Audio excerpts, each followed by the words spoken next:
Hello and welcome back everyone on another video editing lesson on pixel skill hub. जैसे हमारे videos पर comment आ रहे थे और हमने प्रॉमिस किया था अपनी लास्ट लेसन वीडियो में कि नेक्स्ट लेसन जो होगा हमारा मोशन ग्राफिक्स के ऊपर होगा। तो इस वीडियो में हम बात करेंगे कि आप इजीली मोशन ग्राफिक्स कैसे क्रिएट कर सकते हैं प्रीमियर प्रो के अंदर, ताकि जो लोग अभी तक आफ्टर इफेक्ट्स तक नहीं पहुंचे हैं, आफ्टर इफेक्ट्स उनको नहीं आता, वो भी इजीली मोशन ग्राफिक्स क्रिएट कर पाए। तो इस वीडियो में हम एग्जांपल लेंगे इस लोअर थर्ड का कि कैसे इस लोअर थर्ड को हम प्रीमियर प्रो के अंदर क्रिएट कर सकते हैं, जिससे आपको एक एग्जांपल मिलेगा कि how you can work with shapes and text at the same time, और कैसे कैसे क्या क्या चीजें आपको ध्यान रखनी होती है to create good quality motion graphics. So without any delay let's jump on to our project. मैंने एक लैंडस्केप डायमेंशन का प्रोजेक्ट ऑलरेडी क्रिएट कर रखा है, सीक्वेंस क्रिएट कर रखी है। Now if you can see कि जो मेरा ग्राफिक्स टेम्पलेट पैनल है उसमें मैंने ऑलरेडी काफ़ी सारी lower thirds as presets import कर रखी है। Now I saw some comments जो कहते हैं कि सर प्रीसेट यूज़ किया करो, तो आई जस्ट वांट टू से कि अगर सब प्रीसेट पर ही स्विच कर लेंगे तो उन प्रीसेट्स को बनाएगा कौन? There must be someone to create those. अगर कोई क्रिएट कर रहा है तभी तो कोई प्रीसेट यूज़ कर पा रहा है। So I want you to learn कि आप वो सारी चीज़ें खुद कैसे क्रिएट कर सकते हैं अगर आपको कोई प्रीसेट नहीं भी मिल रहा। Because preset is good when you want to save time, but आप उसको अपनी स्किल में काउंट नहीं कर सकते कि आप कोई प्रीसेट यूज़ करके कोई भी वीडियो एडिट कर रहे हैं या कोई भी एक फाइनल रिजल्ट बना रहे हैं। इट्स गुड कि आपको वो चीज़ बनानी आती है, तो आपने टाइम सेव करने के लिए, ताकि आप ज़्यादा से ज़्यादा चीज़ें डिलीवर कर पाओ, आपने प्रीसेट बना के रख लिए। But I want everyone to learn कि कैसे आप वो सारी चीज़ें खुद से भी क्रिएट कर सकते हो। तो फर्स्ट ऑफ ऑल हम एक रेक्टेंगल क्रिएट करते हैं। यहाँ पे आपको मिलेगा रेक्टेंगल टूल। थोड़ा सा स्पेस बनाते हैं हमारे प्रोग्राम पैनल के लिए। Now let's draw a rectangle. थोड़ा और इजीली समझ आए इसलिए अभी मैं आपको सिर्फ उस पोजीशन पे नहीं बना के दिखाऊंगा जहाँ पर वो लोअर थर्ड आता है, मैं आपको कंप्लीट स्क्रीन के ऊपर एनिमेट करके दिखाऊंगा ताकि आपको क्लियरली वो चीज़ समझ आए। ठीक है, हमने एक रेक्टेंगल क्रिएट किया। वापस go back to our selection tool. Now जैसे ही हमने इस रेक्टेंगल को क्लिक किया,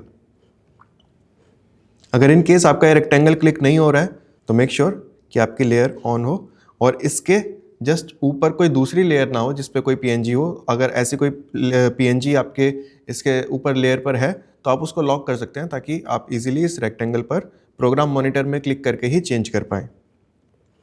अब जैसे ही मैं इसको सेलेक्ट कर रहा हूँ, जब हम जाएंगे अपने प्रॉपर्टीज़ पैनल में, एक बार मैं दोबारा बताऊंगा जो अपने पिछले लेसन्स में एक्सप्लेन किया है। जो लोग 2025 से प्रीवियस वर्जन्स यूज़ कर रहे हैं उनको ये प्रॉपर्टीज़ पैनल नहीं मिलेगा, उनको एसेंशियल ग्राफिक्स जो पैनल आता था उसी के अंदर एडिट में जाके आपको यही सारी चीज़ें मिलेंगी। ये 2025 में अपडेट आया है जिससे एसेंशियल ग्राफिक्स को रीनेम कर दिया है ग्राफिक्स टेम्पलेट में, और जो यहाँ पर एडिट का सेक्शन आता था उसको चेंज कर दिया है एक अलग पैनल में, प्रॉपर्टीज़ पैनल। तो जैसे ही हम इस शेप को क्लिक करेंगे हमारे पास यहाँ पर इसके सारे एडजस्टमेंट्स ऑप्शन आ गए, सारे कंट्रोल्स आ गए, जिसमें हम इसका कलर एडजस्ट कर सकते हैं, जिसमें हम इसका स्ट्रोक एडजस्ट कर सकते हैं, हम आउटलाइन दे सकते हैं इस पर, हम इसको कुछ शेडो दे सकते हैं। नाउ ऑलरेडी क्योंकि अभी ये ब्लैक के ऊपर है तो आपको वो शेडो विजिबल नहीं होगी। Then we have alignment options. हमारे पास पोजीशन चेंज करने के ऑप्शंस हैं एक्स एक्सिस में एंड वाई एक्सिस में। हमारे पास एंकर पॉइंट चेंज करने का ऑप्शन है, अगर इसको आपको कुछ रोटेट करना हो या कोई स्पेसिफिक आपको एंकर पॉइंट देना हो किसी भी एनिमेशन के लिए। हमारे पास स्केल ऑप्शंस हैं, हमारे पास रोटेशन है and the opacity of our shape. उसके बाद आ जाता है हमारे पास हमारे रेक्टेंगल की width, height and roundness of the edges, कि आपके रेक्टेंगल की एजेस कितनी आपको राउंड रखनी है या शार्प रखनी है। Now let's start with giving the colour to our shape. मैंने इसके लिए चूज़ किया है एक ब्राइट येलो कलर। थोड़ा सा हम अपने रेक्टेंगल को राउंडनेस दे देते हैं। So there is one more option. अगर आपको इसके अंदर, जैसे आप देखेंगे कुछ काफ़ी डायनामिक लोअर थर्ड्स आपको मिलते हैं, कुछ प्रीसेट्स आपको मिलते हैं, या किसी की भी वीडियो में आपने देखा होगा मल्टीपल कलर्स उसमें यूज़ हो रहे होते हैं, तो वो आप कैसे कर सकते हैं? अगर आपको वो करना है तो you can just click on the colour panel. यहाँ पर आपको दिख रहा होगा फिल ऑप्शंस। फिल ऑप्शंस में अभी सेलेक्टेड है हमारा सॉलिड। हमारे पास यहाँ पर दो ग्रेडियंट के ऑप्शंस आ जाते हैं, the linear gradient and radial gradient. तो अभी हम सेलेक्ट करते हैं लीनियर ग्रेडियंट को। आप यहाँ पर देखेंगे आपको कुछ कंट्रोल हैंडल्स मिल गए। अब ये जो आपके पास चार ऑप्शंस मिलते हैं, इसमें आपको जो नीचे वाले दो ऑप्शंस हैं यहाँ से आप अपने ग्रेडियंट के 2 कलर सेलेक्ट कर सकते हैं कि जिस कलर से जिस कलर के अंदर वो शिफ्ट होगा। ठीक है, थोड़ा हमने यहाँ पर ऑरेंज टोन रखा एंड नेक्स्ट इसको क्लिक करके हमने यहाँ पर थोड़ा उसी का ब्राइटर शेड सेलेक्ट कर लिया। ठीक है, बहुत ज़्यादा भी डिफरेंस नहीं देंगे ताकि वो विजुअली थोड़ा अच्छा लगे। यहाँ पर हमने इसको ओके कर लिया। अब अगर आप देखेंगे तो जो हमारा ग्रेडियंट जा रहा है वो लेफ़्ट टू राइट जा रहा है। तो अगर इसमें आपको कुछ भी चेंज करने हो कि आपको सिर्फ टॉप और बॉटम में इसको ग्रेडियंट को मूव करना हो कि टॉप पार्ट आपका लाइटर शेड में रहे, बॉटम आपका डार्कर शेड में रहे, या फिर उसको राइट टू लेफ्ट करना हो, कुछ कलर्स को स्वैप करना हो, तो आप इन कंट्रोल हैंडल्स का यूज़ कर सकते हैं। जैसे ही आप इसके ऊपर माउस लेकर आएंगे तो ये आपका कर्सर चेंज हो गया। तो इसको हम सेलेक्ट करके अपने अकॉर्डिंग जहाँ भी हमें इस ग्रेडियंट को रखना है, जैसे आप देखेंगे ये पोजीशन चेंज करती हमारा ग्रेडियंट चेंज हो गया। इसको थोड़ा क्लोज कर देंगे तो आपको एक हार्शनेस, उसकी जो सॉफ्टनेस और हार्डनेस है वो कंट्रोल आपको करने को मिल जाएगी कि आपने उसको जितना क्लोज किया उतना एक शार्प लाइन हमारे ग्रेडियंट के बीच में विजिबल है। तो इस तरह से हमने एक डायनामिक बॉक्स क्रिएट कर लिया जो अब विजुअली देखने में फ्लैट नहीं लग रहा है, एक डेप्थ उसके अंदर दिख रही है क्योंकि हमने ग्रेडियंट यूज़ किया है। तो अब इसके साथ साथ हम एक इसके ऊपर डाल देते हैं टेक्स्ट। अब टेक्स्ट के लिए हम या तो टी प्रेस कर सकते हैं शॉर्टकट, या फिर हम अपने टेक्स्ट टूल को सेलेक्ट कर सकते हैं। तो टाइप टूल को सेलेक्ट करते ही हम अपनी स्क्रीन पर करेंगे click and I will just right my name. अब जैसे ही मैंने यहाँ पर टेक्स्ट लिखा तो आप देखेंगे कि टेक्स्ट की वैसे जनरली एक लेयर ऐड हो जाती है, बट हमारी टाइमलाइन पर कोई लेयर ऐड नहीं हुई। इसका रीज़न बिकॉज हमारी ऑलरेडी एक ग्राफिक शेप, क्योंकि हम कोई भी टेक्स्ट या फिर कोई भी शेप बनाते हैं वो एक ग्राफिक लेयर में काउंट होती है। तो हमारी ग्राफिक लेयर ऑलरेडी सेलेक्टेड थी। तो क्या हुआ यहाँ पर, जो हमारे इस ग्राफिक के अंदर ही शेप के साथ साथ एक टेक्स्ट लेयर ऐड हो गई। बट क्योंकि हमें इनको अलग अलग एनिमेट करना है तो थोड़ा आसानी रहे, इसलिए हम इसको एक साथ ना करके इनको अलग अलग बनाएंगे।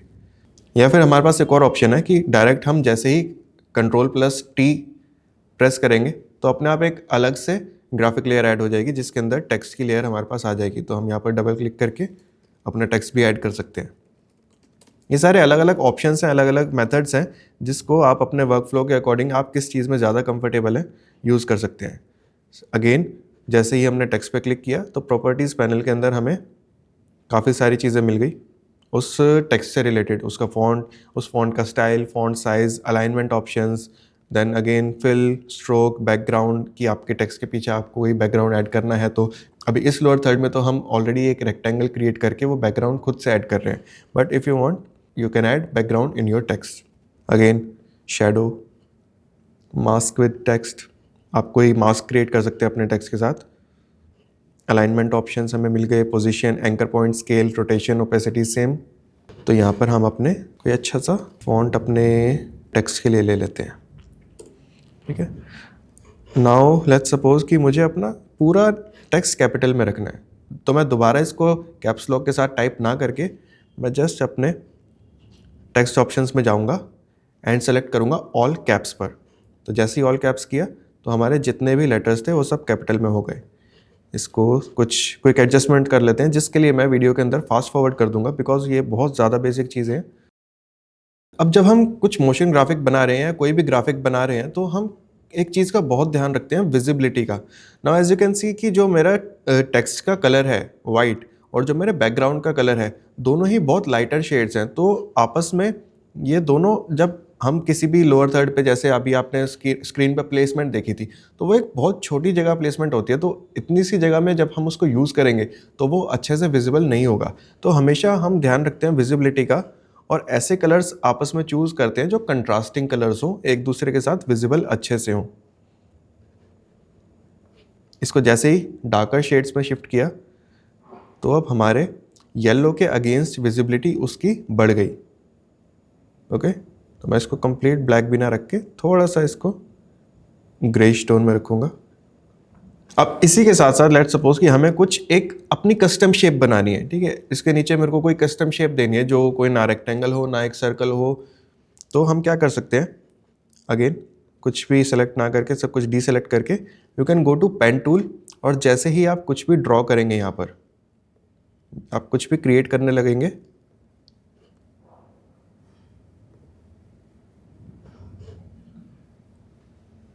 तो अगेन आपको यहाँ पर एक और ग्राफिक की लेयर ऐड होती मिल जाएगी। उस ग्राफिक की लेयर के साथ साथ आपको अगेन उस शेप के प्रॉपर्टीज़ मिल जाएंगी, उस शेप के कंट्रोल्स मिल जाएंगे, जहाँ पर आप अपने अकॉर्डिंग उन चीज़ों को चेंज कर सकते हैं। इनको अगर आपको बाद में चेंज भी करना हो तो you can just go back to pen tool और एक एक अपने पॉइंट्स को आप ड्रैग करके चेंज कर सकते हैं। ठीक है, now go back to selection tool and इसकी हम अलाइनमेंट सेट कर देते हैं to the centre of screen. अब यहाँ पर हमें एक और टेक्स्ट ऐड करना है। इस टेक्स्ट को थोड़ा सा हम लाइटर शेड में कर देते हैं, ठीक है, थिन फॉन्ट्स में। जैसे हम कुकिंग चैनल्स पे देखते हैं ना, स्वाद अनुसार, तो ये जो हमारा ग्राफिक भी बन रहा है ये हर एक के स्वाद अनुसार बनता है। तो यहाँ पर हमने एक शेप बना ली, ठीक है, एक हमने लोअर थर्ड के लिए अपना नेम के लिए होल्डर बना दिया, देन उसके साथ साथ हमने एक डेजिग्नेशन के लिए होल्डर बना दिया, उसके पीछे एक और हमने शेप क्रिएट कर ली। अब थोड़ा सा इसको और डेप्थ देने के लिए हमने सेलेक्ट करी अपनी डेजिग्नेशन वाली शेप। इस पर जाकर हम कुछ अगर शेडो ऐड कर देते हैं, शेडो हमने ऐड की, हम शेडो का कलर भी डिफाइन कर सकते हैं कि शेडो का कलर कितना डार्क रखना है, कितना लाइट रखना है, या किस कलर की शेडो रखनी है, वो भी हम डिफाइन कर सकते हैं। उसके बाद हमें मिल जाता है अपनी शेडो का एंगल। जैसे आप देखेंगे, जैसे ही मैं इसको शिफ्ट कर रहा हूँ तो हमारे शेडो का एंगल पूरा 360 रोटेट होता है। देन हमारे पास है शेडो का डिस्टेंस, जितना हमने डिस्टेंस दिया।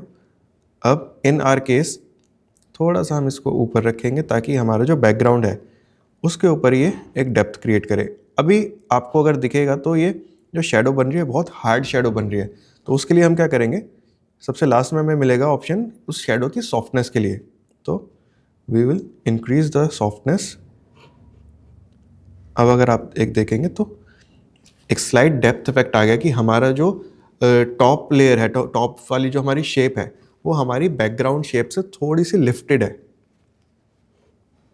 तो ये छोटी छोटी चीज़ें होती हैं जो आपके किसी भी ग्राफिक को या मोशन ग्राफिक को बेटर करती हैं।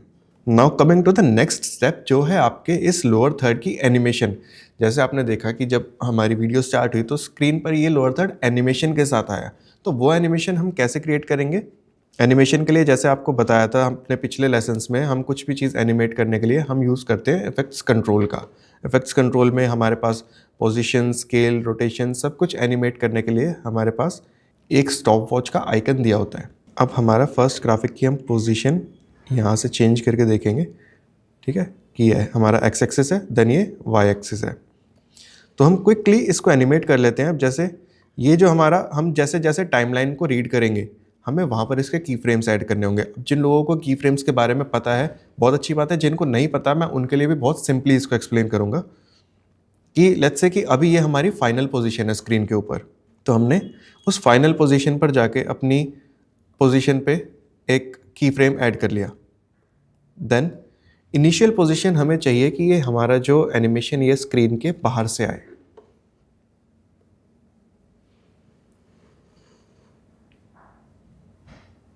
तो हम इनिशियल पोजीशन पर गए और अपने एक्स एक्सिस को चेंज कर लिया टू एक्सट्रीम लेफ्ट। नाउ अब आप देखेंगे कि यहाँ पर हमारे इफेक्ट्स कंट्रोल के अंदर आपको कुछ पॉइंट्स मिलेंगे टाइमलाइन के ऊपर। ये पॉइंट्स होल्ड करते हैं आपकी उस करंट टाइमलाइन पे आपकी पोजीशन की वैल्यू को, या फिर जिस भी चीज़ पे आपने उस एनिमेशन को ऑन किया है, चाहे वो स्केल की वैल्यू हो चाहे वो रोटेशन की वैल्यू हो। तो अभी यहाँ पर इस पोजीशन की वैल्यू है -1497। अगर आप फाइनल पॉइंट पे आएंगे तो यहाँ पर इस पोजीशन की वैल्यू है 960। एक बार अगर हम प्लेबैक करें, ठीक है, तो यहाँ पर ये एनिमेशन के साथ, इन एनिमेशन के साथ हमारी स्क्रीन पर आ रहा है, बट अभी बहुत फ्लैट एनिमेशन है। लेट्स से कि हमें इसकी ड्यूरेशन चेंज करनी हो कि थोड़ा स्लो आए या थोड़ा फास्ट आए, तो हम इन की पॉइंट्स को ड्रैग करके भी एडजस्ट कर सकते हैं, ठीक है। उसी के साथ साथ हमें यहाँ पर कुछ ऑप्शंस मिल जाते हैं स्मूथनेस के, जिसको हम बोलते हैं ईज मोशन, जो आपके 12 प्रिंसिपल्स ऑफ एनिमेशन में से एक है, ease in and ease out. So we will add ease in जहाँ पर वो इन हो रहा है, and we will add ease out जहाँ से हमारा की फ्रेम आउट हो रहा है, यानी कि जहाँ से हमारी एनिमेशन निकल रही है।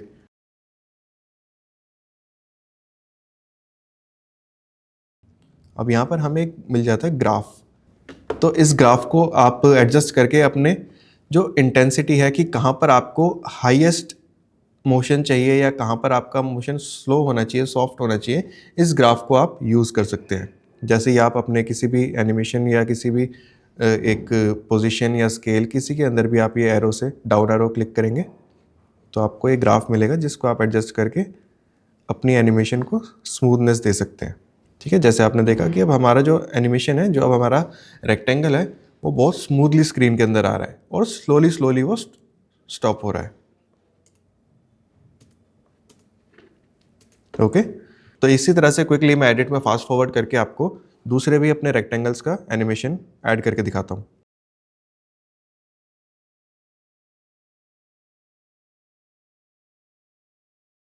ठीक है, now as you can see कि हमने दो रेक्टेंगल्स की, दो शेप्स की एनिमेशन क्रिएट कर ली।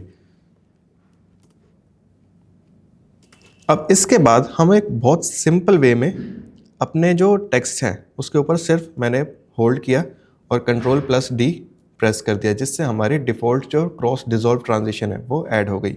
अब अपने हम टेक्स्ट की पोजीशनिंग को एडजस्ट करेंगे कि जब हमारा रेक्टेंगल ऑलरेडी आ चुका इन पे, उसके बाद हमारा जो डिज़ोल्व है, अब हमें डिज़ोल्व सिर्फ इन चाहिए, डिज़ोल्व आउट नहीं चाहिए, तो हम इसको डिलीट कर देंगे। अभी थोड़ा लेट आ रहा है तो थोड़ा जल्दी स्टार्ट हो और डिज़ोल्व इतना देर तक ना रहे, तो हमने डिज़ोल्व को होल्ड किया और डिज़ोल्व की ड्यूरेशन को कम कर दिया। सिमिलरली हम अपने सेकंड टेक्स्ट के लिए भी सेम करेंगे। अगर आप चाहें तो आप शेप्स की तरह अपने टेक्स्ट को भी एनिमेशन दे सकते हैं या आप टेक्स्ट को कहीं से भी रिवील कर सकते हैं।